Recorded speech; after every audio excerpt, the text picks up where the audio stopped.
오늘은 성령이 오셨네 라는 제목으로 하나님 말씀 나누도록 하겠습니다. 오늘 말씀 나누기 전에 저번 시간에 나누었던 말씀 잠깐 복습하고 우리 말씀 나누도록 하겠습니다.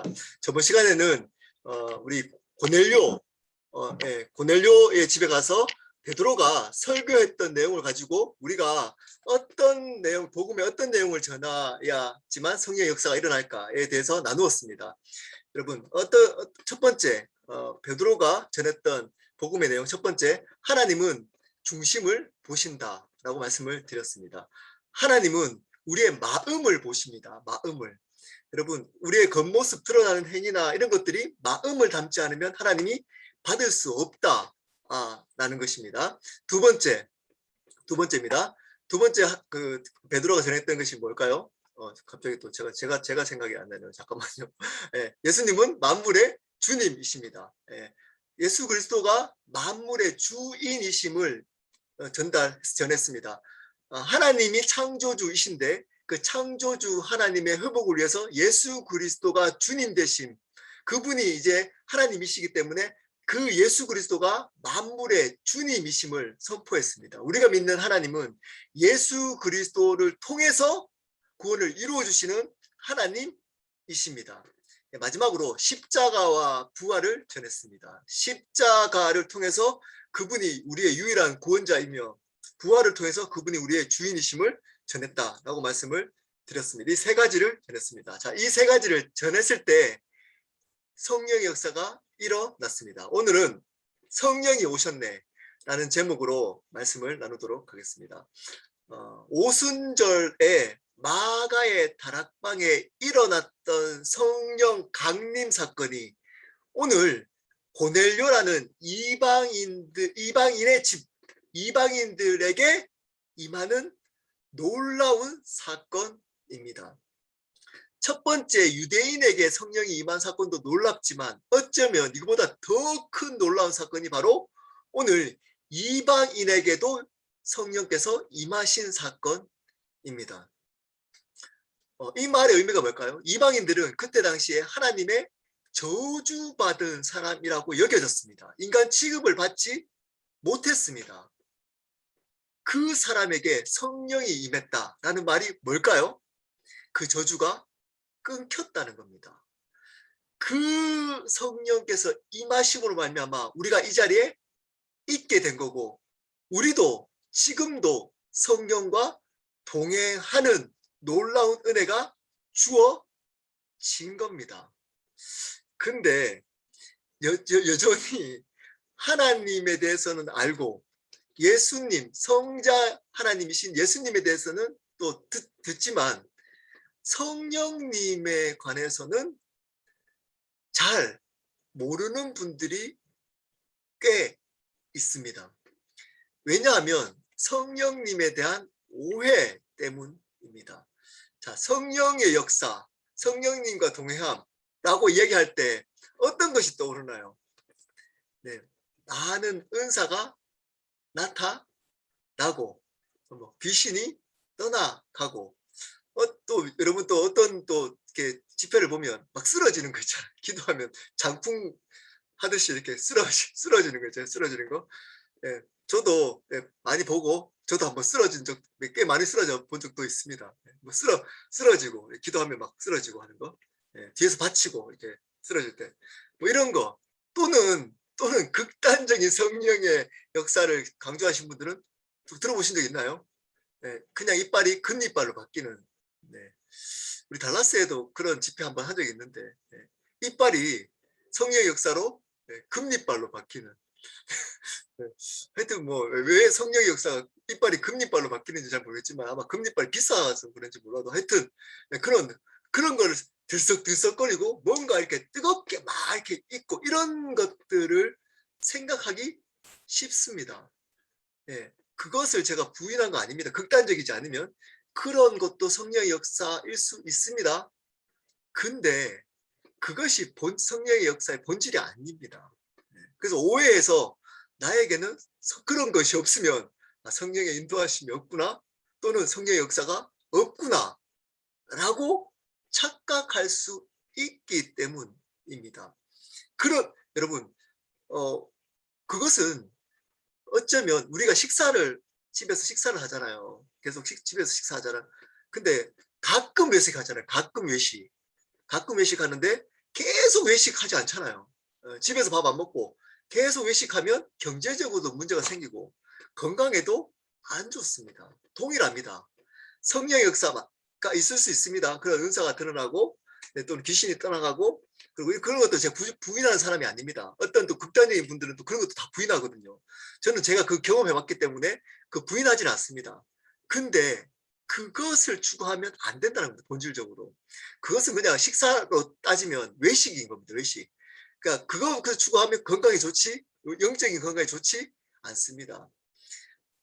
그러면 어떤 것이 바른 성령에 대한 이해일까요? 오늘 말씀을 통해서 좀 알아보도록 하겠습니다. 여러분, 오늘 고넬류 집에 성령께서 임했습니다. 이것을 신학적으로 아마 들어봤을 겁니다. 신학적으로 어떻게 얘기하냐면 성령 침례라고 합니다. 침례교에서는. 그럼 장로교에서는 어떻게 표현할까요? 성령 세례. 혹시 들어보셨나요? 성령 세례. 아마 장로교회가 한국 분들 대부분이라 가지고 성령 세례라는 얘기를 훨씬 많이 더 들어봤을 겁니다. 근데 침례교에서는 이것을 성령 침례라고 합니다. 여러분, 오늘 이 성령 침례에 대한 바른 이해를 꼭 가지셔야 됩니다. 그래야지만 혼란을 느끼지 않습니다. 성령 역사에 대해서. 성령 침례가 기본이기 때문에. 자, 잘 들으십시오. 성령 침례는 일회성입니다. 일회성입니다. 한 번만 주어지는 겁니다. 어떤 교단에서는, 저희 교회에서는 성령 침례는 어떻게 알고 있어야 된다고요?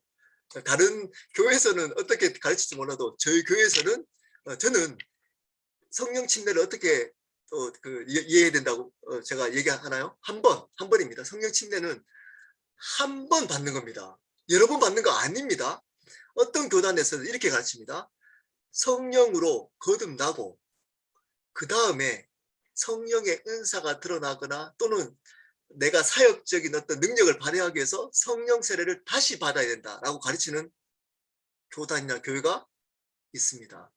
저는 그것에 대해서 다른 생각을 가지고 있습니다. 그것은 저는 잘못된 견해라고 저는 생각합니다. 성령 침례는 한 번 받는 겁니다. 어떨 때 받는 거죠? 예수님을 믿을 때 한 번 받는 겁니다. 성령 침례, 성령 세례는. 그러면 이 한 번 받고 성령의 인도하심, 지속적인 인도받는 삶을 뭐라고 표현하죠? 성경에서는 성령 충만이라고 표현합니다. 성령 충만. 성령 침례와 성령 충만은 다른 겁니다. 그러니까 성령께서 임하는 사건, 예수님 믿는 자에게 거듭나게 하는 사건을 뭐라고요? 성령 침례입니다. 그 성령의 인도하심을 계속 지속적으로 받는 그 삶을 뭐라고 한다고요? 성경적으로 성령 충만이라고 합니다. 이 성령 침례와 성령 충만을 헷갈리시면 안 됩니다. 이 성령 충만과 그러므로 우리는 성령 침례 받는 삶을 사는 게 아니고 성령 계속 세례를 받는 삶을 사는 게 아니고 성령 충만한 삶을 살아가야 되는 겁니다. 성령 침례 받은 사람은. 그러려면 이 성령 침례를 바르게 이해해야 됩니다. 일단은 먼저 성령 침례. 자, 오늘은 이 성령 침례에 대해서 한번 바르게 알아보도록 하겠습니다. 자, 성령 침례는 어떨 때 이루어지나요? 제가 앞에서 말씀드렸습니다. 어떨 때 이루어진다고요? 복음을 들을 때 이루어집니다. 오늘 말씀 44절과 45절입니다. 제가 읽겠습니다. 베드로가 이 말을 할 때 성령이 말씀 듣는 모든 사람에게 내려오시니 45절 베드로와 함께 온 할례 받은 신자들이 이방인들에게도 성령 부어주심으로 말미암아 놀라니. 자, 베드로가 이 말을 할 때 그리고 성령이 말씀 듣는. 자, 여기서 보십시오. 이 말이 뭐죠? 저번 시간에 했던 베드로의 복음입니다. 복음이 전해질 때 성령 침례가 이루어지는 겁니다. 말씀이 들려질 때 성령의 역사, 성령 침례 역사가 이루어지는 겁니다. 반드시 말씀이 전해질 때 이루어집니다. 복음이 전해질 때 성령 침례는 단일적으로 그 복음을 받아들일 때, 들을 때 말은 뭐냐면 받아들이는 겁니다. 받아들일 때 한 번에 이루어지는 사건입니다. 여러분, 성령 침례는 복음이 들려질 때입니다. 근데 오해하는 분들이 있잖아요. 어떻게 오해하죠? 성령 침례를 이렇게 막 받는 은사를 드러나는 그걸로 생각하는 분들이 있습니다. 성령 침례, 성령 세례를. 그 기준을 여러분 조심해야 됩니다. 그 기준을. 특별한 집회에 가가지고 성령 세례를 받았다. 특별한 그 집회에 가서 내가 성령의 어떤 역사를 경험했다. 이렇게 하는 분들이 있습니다. 예, 뭐 가끔씩 가는 거 가지고 저까지 제가 그걸 하지 마라 이렇게 하진 않겠습니다. 예, 또 그런 또 은혜가 있을 수 있으니까. 근데 그것이 본질이 아니라는 겁니다. 여러분, 본질은 뭘까요? 복음이 들려질 때 일어나는 역사가 성령 침례 역사입니다. 동일하게 성령의 역사는 말씀이 들려질 때 일어나는 역사가 성령의 역사입니다. 일상에서 특별한 은사가 드러나거나 특별한 어떤 능력이 드러나지 않아도 날마다 말씀을 읽고 말씀을 배우고 말씀을 듣는 그 사람에게 일어나는 역사가 성령의 역사라는 겁니다. 성령 침례의 역사라는 겁니다. 복음이 들려질 때 일어나는 내 마음의 역사, 내 삶의 역사. 이게 바른 성령 침례의 역사, 성령의 역사입니다. 그러므로 특별하게 자꾸 뭔가를 겉으로 드러나는 것으로 성령의 역사를 판단하고 확정하려고 하시면 굉장히 위험합니다. 굉장히 위험합니다. 무슨 성령님을 무슨 초능력자처럼 무슨 이렇게 뭔가 능력을 드러내는 분들처럼 성령님은 왜냐? 인격이시기 때문입니다. 성령님은 인격이시기 때문에 능력이 아니고 무슨 어떤 뭐 이렇게 에너지가 아니고 성령님은 인격이시기 때문에 우리의 일상 속에 말씀 가운데 역사하시는 분이십니다. 인격적으로 이해시키시고 깨닫게 하시고 말씀으로 살 수 있는 능력을 주시고 그러한 격려하시고 우리 마음 가운데 격려하시고 넘어질 때 아파하시고 다 인격이잖아요. 느낌 아파하시고 이해시키시고 그리고 격려하시고 이런 분이 성령님이라는 겁니다. 그게 성령의 바른 역사이라는 겁니다. 뭔가 에너지 능력이 나타나고 뭔가 이렇게 보여지고 가장 뒤에 또 나올 겁니다. 가장 성령의 역사로 인정하는 게 뭘까요? 대표적으로 방언입니다. 방언. 방언을 받으면 성령 세례를 받았다. 성령 침례를 받았다고 하는 교회나 교단이 꽤 있습니다. 여러분 이건 뒤에 하도록 하겠습니다. 방언. 저희 교회는 여러분 잘 들으십시오. 저희 교회는 개인적으로 방언 받는 것은 허용합니다. 저도 방언을 합니다. 방언기도 합니다. 저도 기도 안 될 때는 방언으로 기도합니다. 근데 공적으로 방언하는 것에 대해서는 절제하기를 권면합니다. 공적으로. 그러니까 교회 전체적으로 방언하는 것에 대해서는 될 수 있으면 안 하는 것을 권면합니다. 혼자 기도하는 게 괜찮습니다. 왜냐? 방언은 개인적인 덕을 세우기 위한 은사이기 때문입니다. 자랑하기 위함이 아닙니다. 성령의 은사를 자랑하기 위함이 아닙니다. 그 성령 세례의 징표도 아닙니다. 아닙니다. 방언은 개인적으로 하나님께 덕을 교제를 기뻐하기 위한 하나님의 선물이기 때문입니다. 네, 여기까지 뒤에 또 나오니까. 그래서 방언이 성령의 어떤 침례, 성령 역사의 징표라고 가르치는 분들이 꽤 있다는 겁니다. 꽤 있다는 겁니다.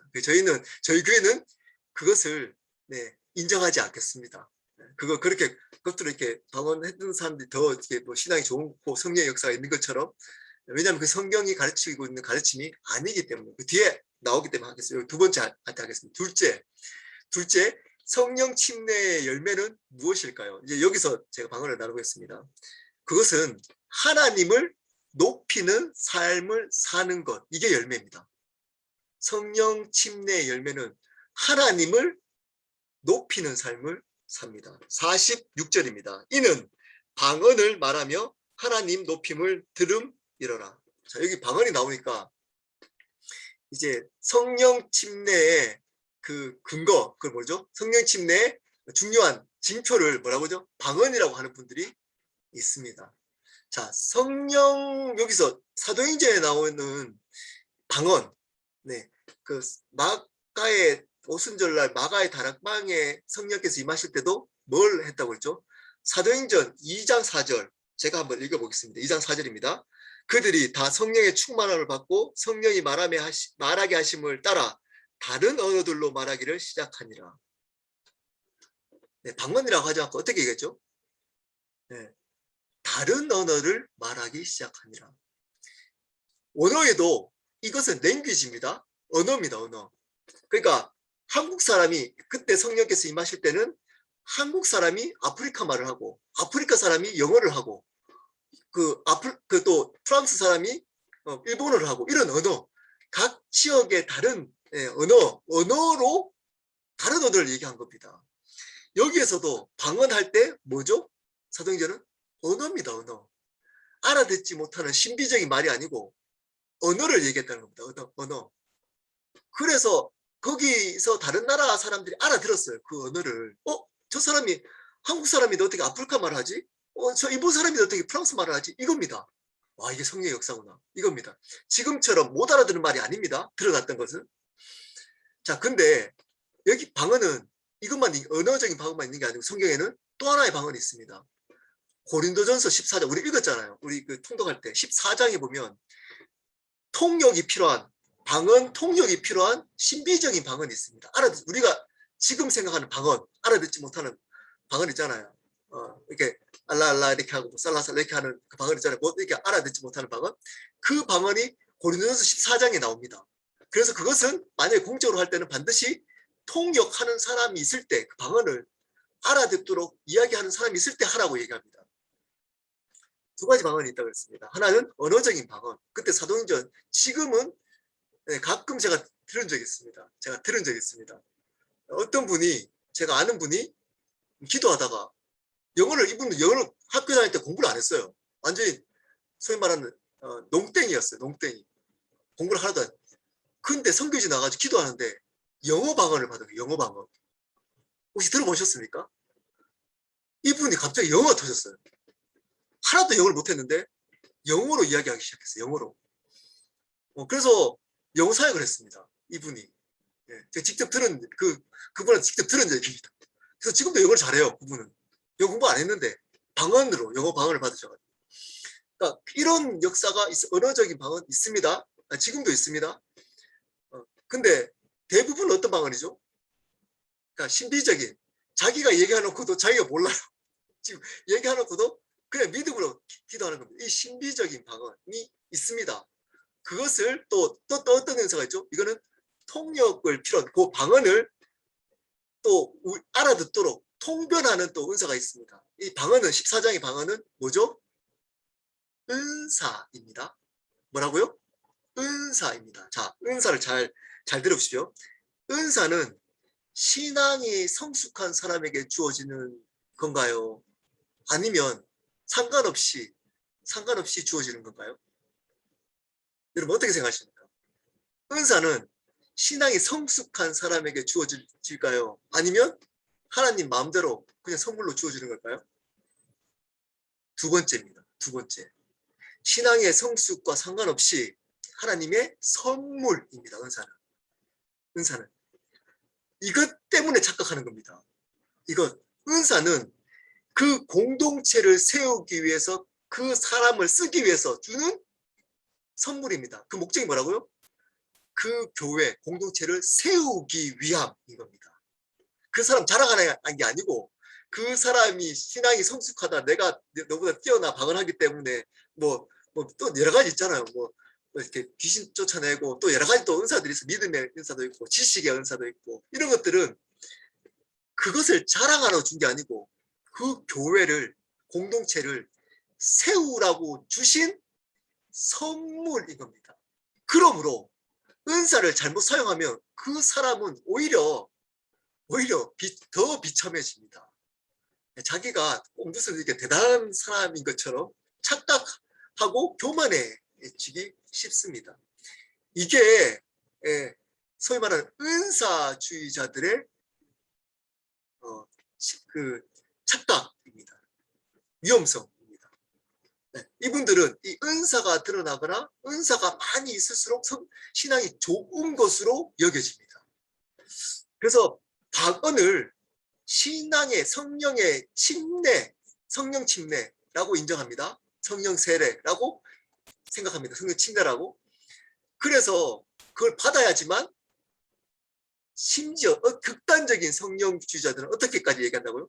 구원 받았다 이렇게까지 얘기합니다. 방언을 받아야지 구원을 받았다. 그렇지 않습니다. 여러분 은사라 그랬잖아요. 은사는 어떤 사람에게도 주고 어떤 사람에게는 안 받을 수도 있는 겁니다. 방언은 성령 침례와 상관없이 주어지는 은사입니다. 방언은.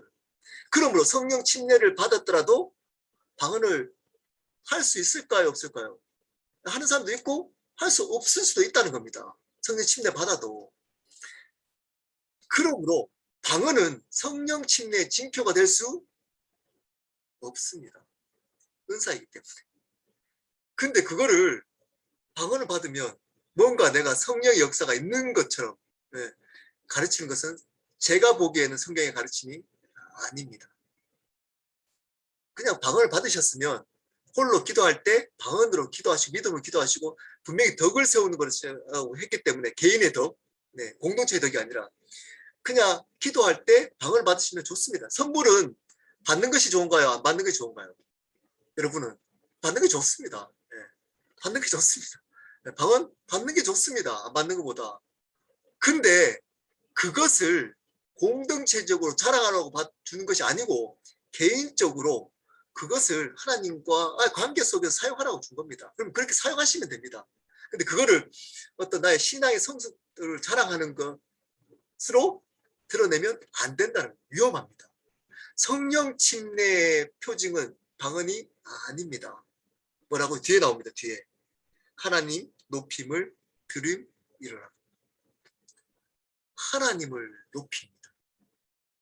성령 침례를 받은 사람의 특징입니다. 성령님은 하나님이시기 때문에 그분을 높이는 역할을 합니다. 그 사람은 어떤 일이 있어도 하나님을 높이는 삶을 살아갑니다. 자기를 높이지 않습니다. 자기를 드러내지 않습니다. 보십시오. 방언을 드러내지 않습니다.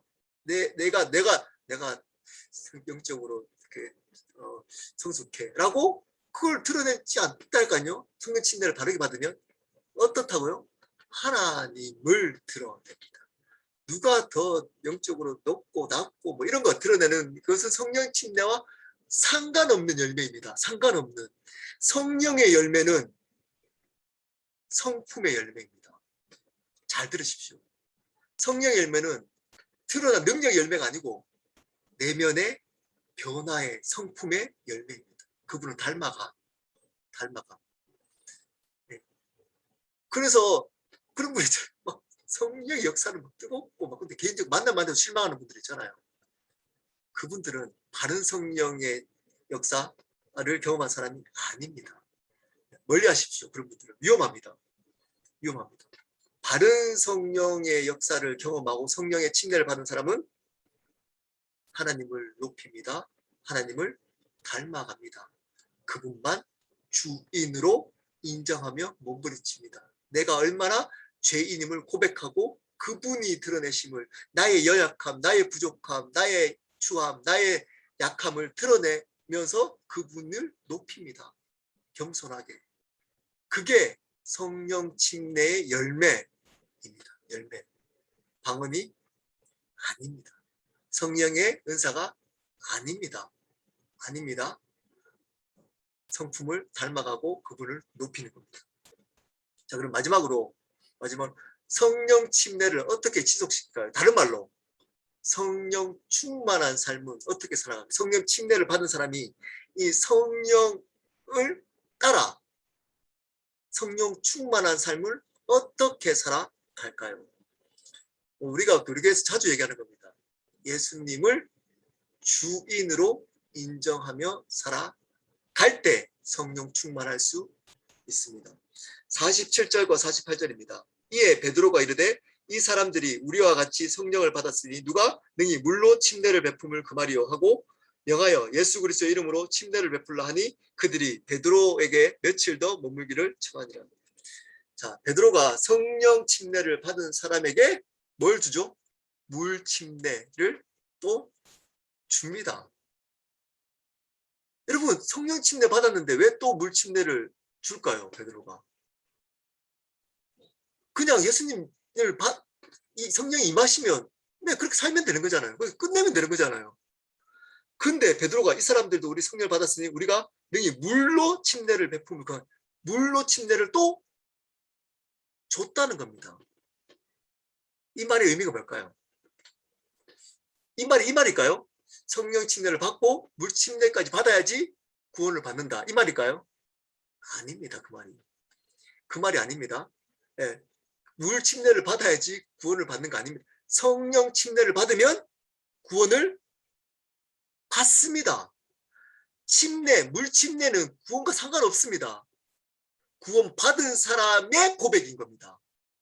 구원 받은 사람의 고백인 겁니다. 물 침례를 통해서 구원 받는 게 아니고 구원 받은 사람이 공적으로 나의 신앙을 고백하는 겁니다. 근데 물 침례를 반드시 받겠습니다. 받아야 합니다. 왜일까요? 침례에 담긴 의미 때문입니다. 침례에 담긴 의미. 저번에 5번 제가 또 실수하고 이랬지만 우리 또 5번 침례를 받았잖아요. 네, 거기서 중요한 고백이 있습니다. 그게 뭘까요? 이제는 내가 살지 않고 예수님으로만 주인으로 살겠습니다. 네, 이 고백인 겁니다. 이 고백하라는 겁니다. 성령 침례라는 경험에 머물리지 말고 앞으로 너의 삶을 어떻게 살아갈지에 대해서 공적으로 결단, 고백하라는 겁니다. 그래야지 그 성령의 역사가 지속될 수 있기 때문입니다. 성령, 어떻게 나는 이제는 내가 살지 않고 예수 그리스도로만 살겠습니다. 라고 공적으로 결단을 하고 살아갈 때 성령께서 지속적으로 그 삶을 인도하게 된다는 겁니다. 여러분, 성령의 인도하심은 여러분 이렇게 신비적이고 어떤 이렇게 이런 거 이게 아니고 말씀 가운데 성령의 조명하심 가운데 말씀을 깨닫고 내 마음 안에 변화가 일어나 내 삶 속에 그분을 내가 주인으로 나의 의를 드러내지 않고 이제는 그분을 주인으로 드러내면서 살아갈 때 일어나고 성령 충만이 지속되는 겁니다. 반드시 기억하십시오. 이게 바른 성령 침례에 대한 의미, 성령 역사에 대한 의미입니다. 저희 교회는 신비적이고 은사적이고 이런 것들에 대해서 저는 부정하지는 않습니다. 하나님은 신비적인 분이시고 하나님께서는 은사를 선물로 주시는 분이심을 믿습니다. 저 안에도 여러 가지 은사들이 하나님께서 주신 선물들이 있습니다. 여러 가지. 네, 귀신도 쫓아내고 영도 분별하고 방언도 합니다. 근데 제가 공적으로 제가 이것을 드러내지 않습니다. 개인적으로 나중에 기회가 되면 드러날 기회가 있을 겁니다. 근데 공적으로 제가 드러내죠. 왜냐하면 그것은 교회를 세울 때 세우라고 주신 거지 내가 이것을 드러내므로 이걸 뭘 이렇게 내가 이런 게 있어 이런 거 제가 성숙하지 않을 때 신앙이 얕을 때 제가 착각했습니다. 이런 거 하면서 저를 주목했거든요. 막 그러면 보십시오. 귀신 쫓아내고 하면 못 봤죠. 귀신 쫓아내는 본 적 있나요? 예, 귀신 쫓아내는 사람 굉장히 있잖아요. 막 마음이 훅 갑니다. 와, 저분 대단하다. 뭐 능력 있는 사람처럼. 여러분도 쫓아낼 수 있습니다. 예, 능력 있는 사람만 쫓아내는 게 아니고 예, 예수 이름을 믿으면 다 쫓아낼 수 있습니다. 제 개인적으로 저한테 오십시오. 제가 쫓아내는 방법을 가르쳐 드리겠습니다. 예, 저 귀신 엄청 많이 쫓아냈거든요. 예, 귀신 그래서 잘 쫓아냅니다. 귀신. 그러니까 여러분 다 할 수 있습니다. 다. 예, 저만 할 수 있는 게 아니고. 그리고 은사적인 부분에 영분별, 여러분 말씀 잘 읽으면 다 압니다. 네, 그게 영분별입니다. 말씀 여러분 복음 잘 깨닫고 말씀 잘 읽으면 여러분 알아요. 어떤 목사님이 약간 사기치는 목사님 얘기하면 좀 아닌 것 같은데, 어떤 또 크리스찬이라고 하는 분들이 얘기하면 저건 좀 아니 그게 영분별이랄까요. 그게 영분별. 특별하게 무슨 이렇게 뭐 자매님 이번 주에 무슨 죄를 많이 범하셨네요. 네, 제가 그랬거든요. 네, 자매님 고백하시죠. 네, 이번 주에 네, 죄가 있었네요. 네, 그거 고백하시죠. 이렇게 그게 말씀으로 네, 듣고 이거 아니구나 하는 거. 네. 방언? 네, 제가 하는 방언 제 평강이도 따라합니다. 네. 평강 제가 기도 가끔씩 방언 기도하면 평강이 옆에서 하다 살라바라 이렇게 따라합니다. 예, 평강이도. 예. 어떤 곳은 또 그걸 가르치더라고. 방언하는 방법을 입을 이렇게 열어가지고 네, 방언 네. 받으셔도 좋고 안 받으셔도 상관없습니다. 그냥 들리는 말로 여러분이 표현할 말로 기도하십시오. 그게 더 좋습니다. 그게 못하니까 은사를 받으니까 좋긴 좋더라고. 가끔씩 기도 안 되고 자꾸 기도 생각 안 날 때 제가 그분들 생각하면서 방언으로 기도하거나 제 영을 위해서 기도하는 것 이거는 좋더라고요. 근데 그 이상 그 이하도 아닙니다. 방언은. 이런 은사들 가지고 자기의 어떤 영적인 것을 드러내는 보시오. 자기의 영적인 것들 드러내는 이미 여기서부터 성령의 역사 아니라는 겁니다. 성령의 열매는 자기가 죽고 성령 충만은 예수님만 드러내야 되는데 나의 은사, 나의 능력, 나의 방언, 나의 영분별, 나의 어떤 것 여기 다 나잖아요. 그렇기 때문에 위험한 겁니다. 그런 은사들이 있는 교회는 위험합니다. 처음에는 좋아 보일 수 있다. 반드시 말씀이 먼저 들어가고 어떤 부분에 도움이 될 때 은사가 사용될 수 있습니다. 저도 이제 그 어느 부분에 있어서는 사용할 때가 올 겁니다. 여러분 혹시 뭐 놀라지 마십시오. 제가 귀신 쫓아낼 때도 있을 겁니다. 근데 그런 것들은 별로 중요한 부분이 아닐 수 있습니다. 별로. 중요한 것은 말씀, 복음이 들려질 때 성령의 역사가 일어나는 겁니다. 성령 침례의 역사가 일어납니다. 말씀을 마무리하도록 하겠습니다. 정리하겠습니다. 성령 침례. 성령 침례는 복음이 들려질 때 성령 한 번에 성령께서 우리 안에 임하는 사건입니다. 단일 사건입니다. 이것이 지속되는 것을 뭐라고 한다고요? 성령 충만입니다. 그러므로 성령 침례를 계속 받는 게 아니고 성령 충만한 삶을 살게 해달라고 기도해야 하는 겁니다. 이 성령, 그러면 나는 성령 침례 받았나 안 받았나 어떻게 할 수 있다고요? 방언, 은사 이런 게 아니라고요. 이런 게 아닙니다. 성령 침례 열매는 내가 하나님만 높이는 겁니다. 나를 높이는 게 아닙니다. 하나님을 높이기 시작하고 하나님을 높임을 받기를 원하고 나의 어떠한 것 상관없이 내가 부족하든 추하든 그분을 높이는 삶을 살고자 하는 그것이 열매입니다. 마지막으로 성령 침례를 지속할 수 있는 방법, 다른 말로 성령 충만한 삶을 어떻게 살아가야 된다고? 예수님만, 하나님만 주인으로 드러내며 삶을 사는 몸부림이 있어야 됩니다. 그게 침례의 의미이기 때문입니다. 공적으로 우리가 고백, 결단할 때 성령께서 지속적으로 우리 삶을 인도하시고 충만히 역사할 수 있기 때문입니다. 왜냐? 그 성령님은 예수님을 높이는 역할을 하는 분이시기 때문입니다. 그분을 주인으로 고백할 때 가장 높임을 받기 때문에 그렇게 사는 그 사람에게 성령께서 충만한 역사를 일으키시는 겁니다. 그것이 성령 충만한 삶인 겁니다. 여러분 이거 우리 교회는 이 성령 침례에 대한 개념을 이렇게 정리할 겁니다. 기억하십시오. 그래서 은사 뭐 여러 가지 다양한 것 기회가 되면 또 하나 특별한 센스는 사용하겠지만 공적으로 될 수 있으면 절제 를 시킬 겁니다. 그거 방언도 그렇고. 예. 그냥 방언할 때 혼자 기도 하시면 됩니다. 개인 기도하실 때 하시면 됩니다. 예. 그것은 자랑할 게 아니고 그냥 선물로 감사하고 그냥 개인적으로 사용하시면 되는 겁니다.